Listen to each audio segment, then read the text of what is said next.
Tentunya dengan angka tadi 298 miliar yang Ibu Ani sampaikan akan memberikan dampak kepada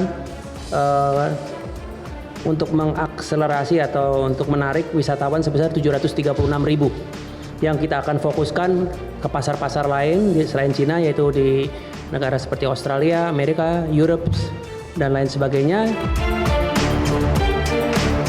yang mempunyai spending sangat besar di Indonesia per arrivalnya atau ASPA-nya. Kurang lebih kita targetkan yang ASPA-nya atau average spending per arrivalnya di atas $1.700 per kunjungan, sehingga akan mempunyai dampak ekonomi yang besar buat Indonesia.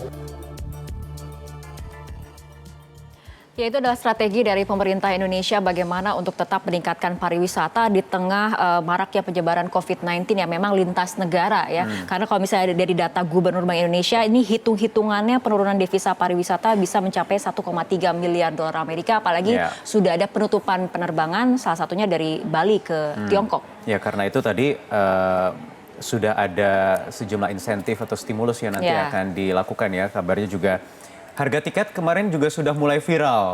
Ada diskon 50%, kemudian berbagai macam hal yang berkaitan dengan tourism begitu ya. Dan ini mungkin mulai berdampak ke sejumlah tempat wisata. Ya, tempat wisata favorit diantaranya Bali. Nah, kita akan langsung sapa nih rekan kita Ade Mulia yang saat ini berada di Denpasar, Bali. Selamat malam Ade, dari pantauan selama di Bali, bagaimana tingkat kunjungan wisatawan di Pulau Dewata ini? Iya, Rara dan juga pemirsa The Newsroom, Wahyu juga, kalau saya bisa cerita, mungkin saya dan juga tim The Nation saat ini sedang di Bali, melakukan penelusuran ke sejumlah lokasi favorit di Bali. Kalau dibilang ada yang mengatakan pariwisata Bali terpuruk, maka saya bilang pariwisata Bali tidak terpuruk sebetulnya, tetapi mengalami penurunan. Penurunan ini ketika kita bicara apakah karena virus corona juga terlalu terburu-buru, karena apa? Karena periode saat ini adalah periode low season. Periode awal tahun hingga Februari itu low season di Bali, peak seasonnya nanti di Juli, Agustus, dan juga September.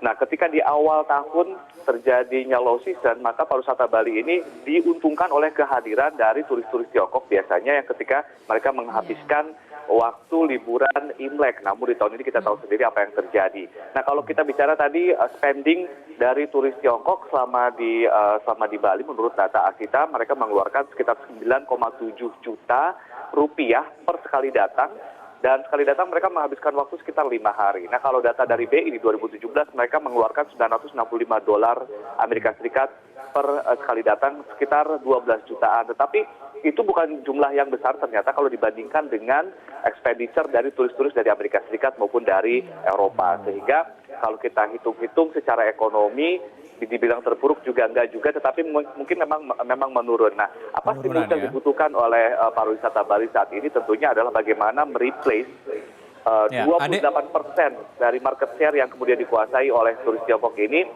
Angkanya dikalikan saja tadi dengan expenditure, sehingga kemudian uang yang tadi sekian itu yang hilang itu bisa digantikan atau bisa oleh market yang lain. Gitu.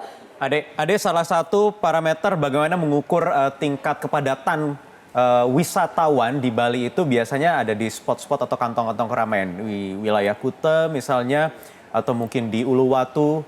Bagaimana pantauan Anda selama beberapa hari terakhir ini di Bali? Apakah masih ramai juga atau tidak?